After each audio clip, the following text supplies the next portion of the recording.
Globalization and the agrarian sector. Indian economy is an agrarian economy because most of the people uh, they are involved with agriculture. Okay, it is the largest and most important sector of our economy. Agriculture is actually, you can say, it is the backbone of Indian economy. Okay, and the contribution of agriculture and its allied sector to the GDP is around 15% in this decade of 2011 onwards. From 2021 onwards, it is going to improve even more. And according to the reports of the World Bank, around 48% of the population of India. 48 is, and you understand what it is? Around half. 48 is almost half. Half of Indians are engaged in agriculture. हम लोगों को दिखता है ना कि cities में बहुत है. Mumbai so populated, most of the people तो एग्रीकल्चर में नहीं है, but we are just very few of them. If you have to look at the whole of India, around 50, you can say around 50 of them are employed in agricultural sector. So, but what is the sad part? The sad part is that the immersed, liberalized and globalized environment is there, but the domestic agriculture sector has not improved जितना उसको improve करना चाहिए था. It has only got further marginalized actually with the decline in the infrastructural investment by the state and with the withdrawal of various types of domestic incentive. So this is very unfortunate, but it should have actually gone higher, but it has actually not gone as per the expectation. Due to globalization, there had been certain changes in the agrarian sector, and I'm going to enumerate here one by one. There are many of them. Okay, many of them. So one by one I'm going to explain it to you. First is financial crisis in the Indian agriculture sector. Today Indian farmers are facing the problem of increase in the price of inputs on one side and decrease in the price of output. So they find it difficult to get loans from bank, and so they take the help of private money lenders, and then they get trapped. Because they have to pay them very heavy interest, and the farmers, they find it very difficult to repay, because क्या होता है, sometimes there is drought, there is a flood, and the crop they don't do well. So what happens?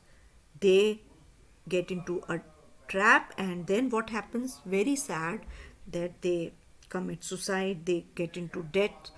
So there is no alternative. They feel that by committing suicide they will be they'll be out of it. But what happens to the families? So this is one of the very sad part.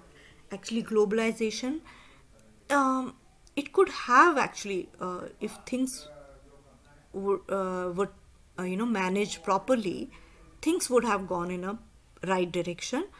But unfortunately, our country is driven by many things. One of them is politics, and politicians, they want to only survive rather than do for people. They are not interested in doing really for the people. They want to work more for their survival rather than working for the Indian society as a whole. So we'll move on to the next point. Increase in the export. Now, after, as I said, globalization, when new economic policy came in, exports improved. Export of the agricultural produce actually increased manyfold after that. Okay, now high quality fruits and high quality vegetables, they were all exported. हम लोगों को जो मिलता है, they are just बेकार thing. Okay, best, when I was in Dubai once, and I was eating one ice cream, and there was a big strawberry which was the size of a mango. And I said, wow, what quality food. So those people, when I was talking to them, they said, we get this thing from India. And you can imagine what we get. We get strawberry of the size of the grapes, right? The best of the food that actually is exported. Okay, because there is a good demand there, and they farmers also, they want money. Politicians also, they want money. They want that foreign exchange should come to India, so that they can improve their standard of living. Nothing to blame, but if the political intention of our countries, political leaders, they change their stance. Our country is still, what you call sone ki chidiya. We don't have to do anything, only just little paradigm shift from political, uh, from political point of view, I'm just saying, because Israel is such a small country. You can see what type of what type of life they are having. All countries, Japan को देख लो, Singapore को देख लो. I wish वहाँ के जो administrator हैं, वहाँ के जो पॉलिटिशियन हैं, we get into that type of thing, so that our country becomes like them. Okay, let's go to the next point. Now seeds are very highly priced. Seeds which are supplied to the Indian farmers, they are actually at a subsidized rate by the agricultural institution and from certain agencies, but this was only before liberalization. After liberalization, what happened? Global players, they entered into the agricultural sector, but at that time they wanted to have their own price of the seeds. So, and the quality also deteriorated after that. So this created crop failure, and the Indian farmers, they suffered huge loss. So when liberalization actually happened, we should not be blind. We should understand sometimes the intention could be malintentions. Okay, so we have to understand whether they are sending us good quality or not. So here also political intentions, plays a role. Now, change in the pattern of food crops. Due to globalization, farmer only wanted to grow those crops which were called cash crops, so that they can get more money as compared to the food grain crops, because they were interested in money. They know this, after liberalization, globalization, these are the things which, if they will sell or export, they will get more money. They were least interested in growing other crops. So there was a change in that pattern also. Increased demand for Indian horticulture products.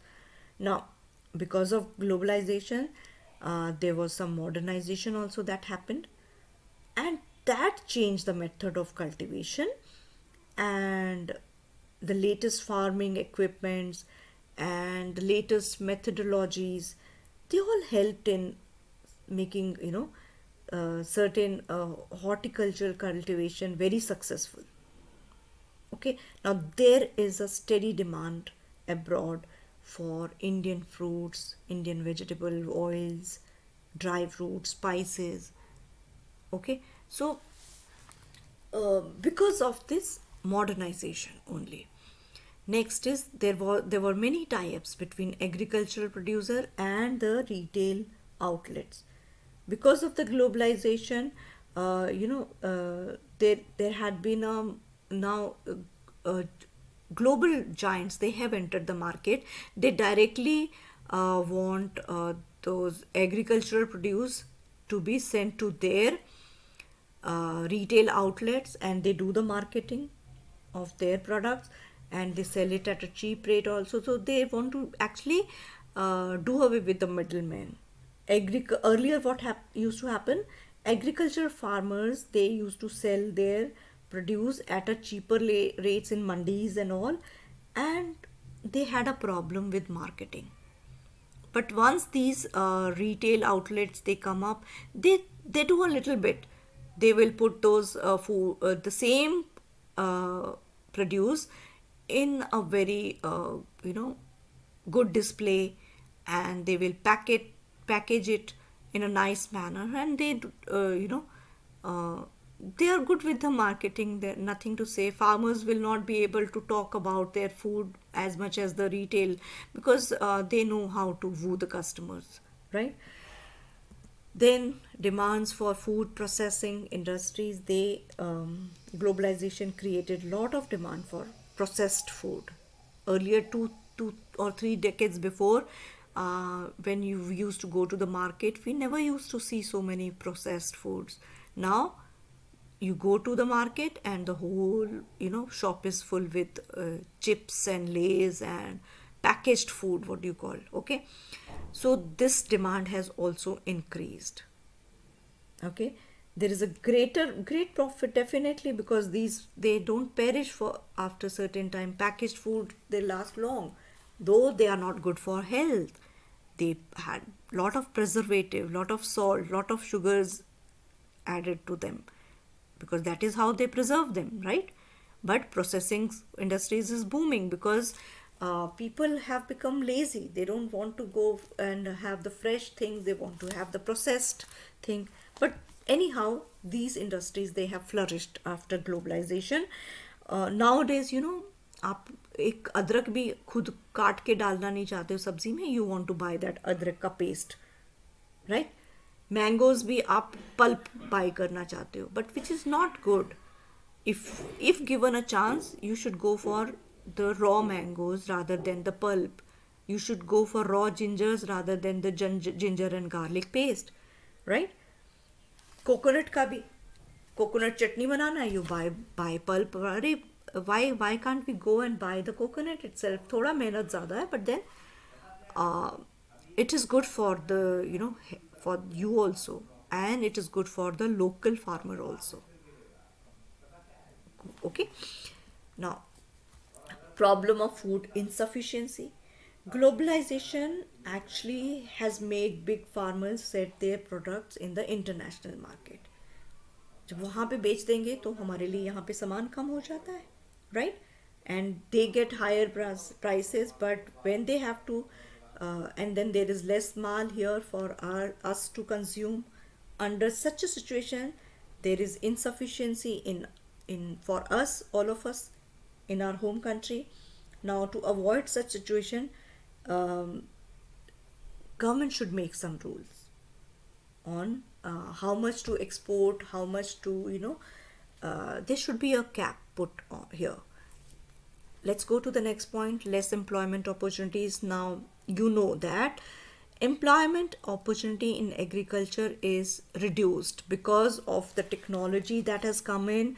Now, capitalist farming and investment, it actually, in capitalist farming, it increases the production, okay, because there is mechanization of the farms. They take lot of big farms, and they don't want small laborers there. They use the tractors, they use big machines, and the employment, definitely, all those people, all those laborers who used to get daily wages for doing their work, they are kicked out of their jobs, okay. So this drastically reduces the labor requirement, and further, labor intensity is greater in small and medium farm, because using family labor enables them to reduce the labor cost below subsistence level. Now, but for big farms, they cannot do that, right? Finally, structured employment on capitalist farm does not give them the space to include lot of laborers. They want to do it with the help of machines, with the help of tractors, with the help of other things. So definitely it squeezes the opportunity of the farmers, isn't it, for of the laborers, right? Now, I think this is it. Next point is surplus in the hand of rich farmers. So here, after this is over, I would like you to see one video on the new Kisan bills, which is actually now been taken back by the Modi government, and how it was good and how it was bad for the farmers. Okay. So now next point is surplus in the hands of rich farmer.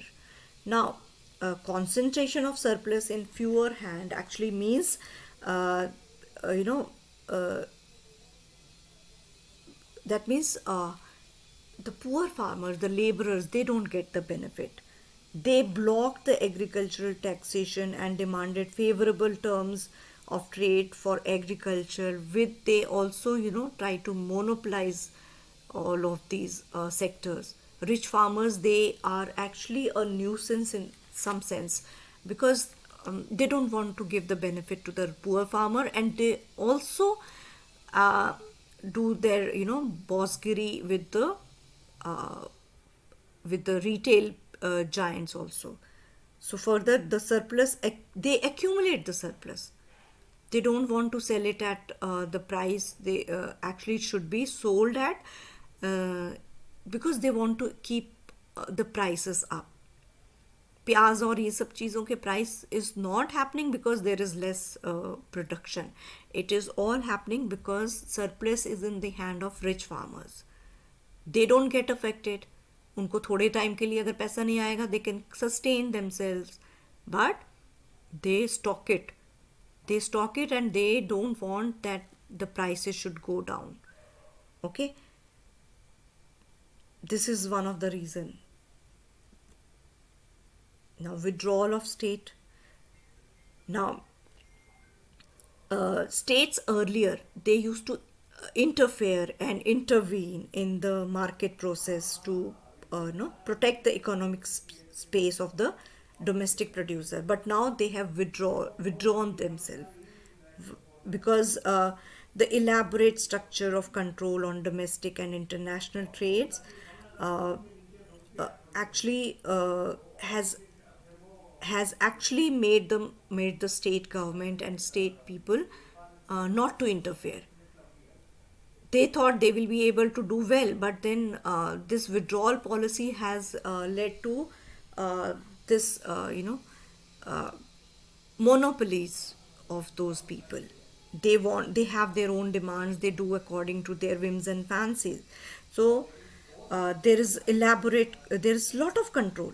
There's lot of control on domestic and international trade by the giants.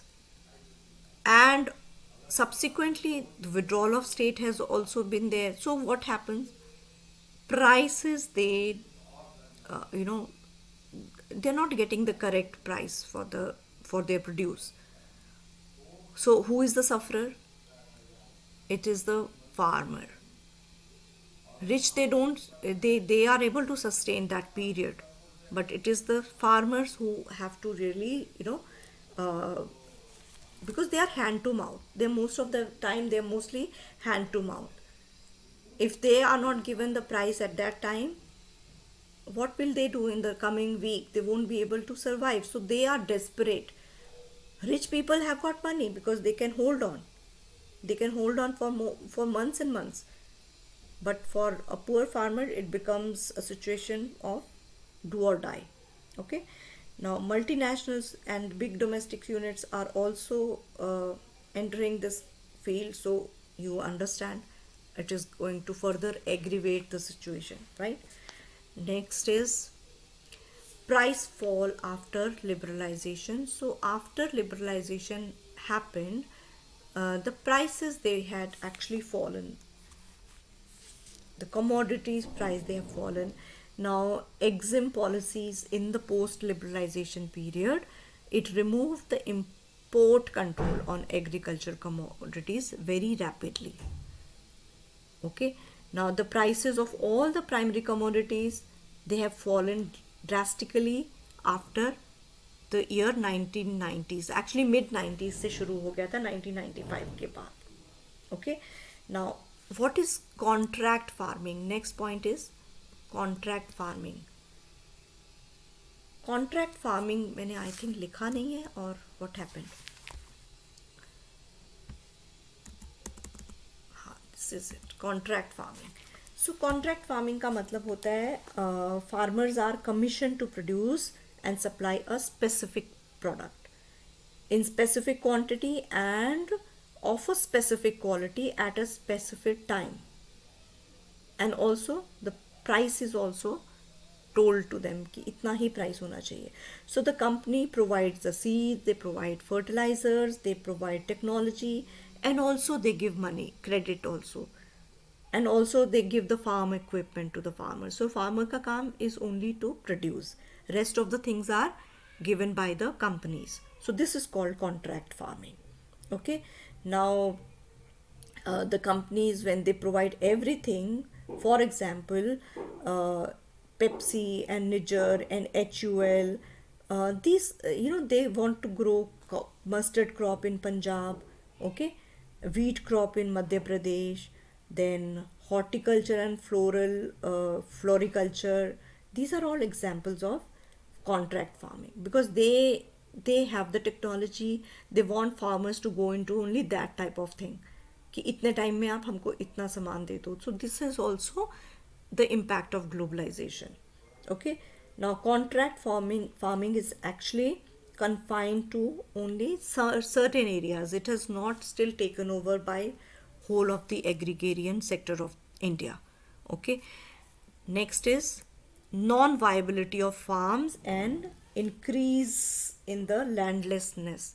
Now what happens? Small and medium farmers usually follow the lead taken by the big farmers from switching over to new technology, new crop patterns, new production arrangement. So sometimes they do it willingly in the hope that the returns will be high, but most of the time it is done under compulsion because the earlier infrastructure was dismantled or were not giving them good dismantled by the rich farmers, or they were not giving the good returns.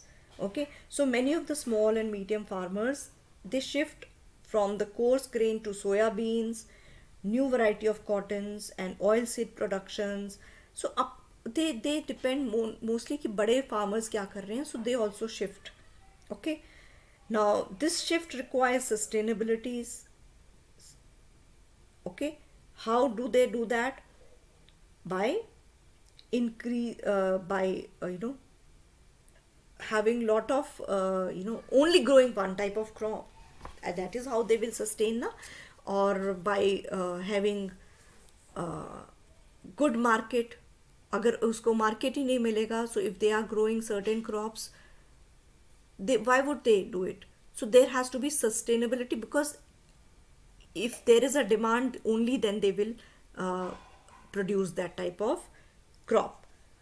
Oil seed का है तो they will do that. If cotton का है, then they will do that only. So this shift require increased expenditure also, but then they are willing to do that. Non-viability of small and medium farms and increasing landlessness is also become one of the problem of the farmers, because they don't want to. So some of the farmers, they don't want to get into this, so they are out of job for some time, and then they have to also pay for that, right? Now after this, there is a topic of corporate farming. Now what is contract farming and what is corporate farming? Contract farming, I've told you that there are certain companies that they they supply a specific products, and they tell the farmers to grow that. They provide the seed, they provide the fertilizer technology, सब कुछ देते हैं. So how is it different from a corporate farming? Indian agriculture is under the policy reforms now, and it is now getting into corporate farming. Okay, so उसमें क्या हो जाएगा? New initiatives of reorganizing the production systems will start working in the form of a corporate. Like एक corporate हो गया ना, एक organization के जैसे काम करेगा, ठीक है? So corporate farming is undertaken by by big firms. Either they buy a lot of lands, or they take land on a lease basis, whatever, but they do it on a large scale. So at the state level, they want to make agriculture as a corporate industries. So उसमें क्या होगा, farmers will be given salaries, and अगर नुकसान होगा, so that will be borne by the corporates, not by the farmers. So in a way, it is a step so that people, they don't take the burden on themselves, and then they, because they are in so much of debt, they commit suicide. So the responsibility will be taken by the giants, corporate firms. Um, you know, at the state level, law will be made to facilitate the corporate farming, and when the contract farming means you working with small growers, but corporate means big farm, more than that. Okay, contract is small, हमेशा याद रखना, contract farming is for small grower and corporate is for like बहुत बड़े बड़े farms, उन्होंने मीलों के मील farms अपने अंडर कर लेते हैं. So to facilitate this, prime minister has made so many new policies. Okay, now because it is going to be beneficial in the long run for the farmers also, and for our country also. It will become more of an organized sector, right? So agriculture, basically, since it is the prime occupation of our country, so हम लोगों को उसके ऊपर ध्यान देना ही पड़ेगा. As I told you, around 48% of the people are in agriculture. So if they are living their life, very few farmers are rich. Most of them are living their life below poverty line. So if we will be able to make them, make their standards of living better, then only India will shine. Otherwise, there is no point. Because this is the foundation. They are the backbone. Okay? So to do that, there has been a lot of research and development also in the agriculture field. Not lots of new type of varieties of seeds will be introduced.